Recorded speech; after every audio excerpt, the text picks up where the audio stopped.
بوڑھے کی کھانسی سے چور کے بڑھتے قدم رک گئے۔ یہ بوڑھے لوگ بھی نہیں سوتے، کھانس کھانس کر جاگتے رہتے ہیں، اس نے نفرت سے سوچا اور کھانسی رکنے کا انتظار کرنے لگا۔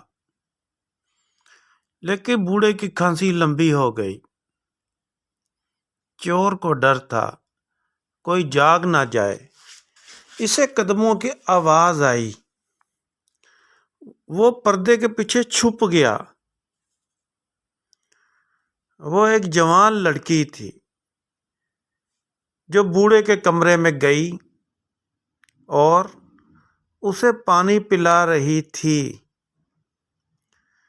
بوڑھا خرخراتی آواز میں بولا، بیٹی ابھی نہ جاؤ، کچھ دیر رکو، کھانسی مکمل رکے تو جانا۔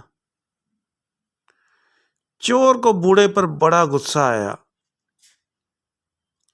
کم بخت کی کھانسی رک گئی تھی لیکن بیٹی کو جانے نہیں دے رہا۔ چور کافی دیر پردے کے پیچھے چھپا رہا، پھر لڑکی کمرے سے نکلی اور اندر چلی گئی۔ چور نے سکھ کی سانس لی، اب وہ بآسانی کچھ چرا سکتا تھا۔ لیکن لڑکی پھر نکل آئی۔ اب اس کے ہاتھ میں ایک بڑا سا تکیہ تھا۔ وہ کمرے میں چلی گئی۔ اچانک کمرے سے بوڑھے کی گھٹی گھٹی چیخ سنائی دی، پھر ہلکی سے کھڑکھڑاہٹ ہوئی اور پھر ایک دم سکون ہو گیا۔ اچانک لڑکی تیز تیز قدم اٹھاتی کمرے سے نکلی اور تکیہ لے کر واپس چلی گئی۔ پھر وہ دوبارہ باہر آئی۔ اس کے ہاتھ میں کاٹن تھی جسے وہ آنکھوں میں لگا رہی تھی۔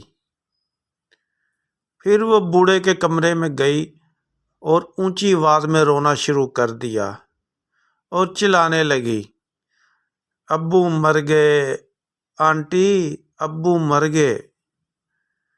بنگلے کے اندر کی لائٹیں جلنا شروع ہوئی۔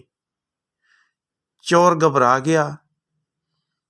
اب اس کے پاس بھاگنے کے علاوہ کوئی چارہ نہ تھا۔ وہ پردے کے پیچھے سے نکلا اور اچھلتا ہوا بنگلے سے باہر نکل گیا۔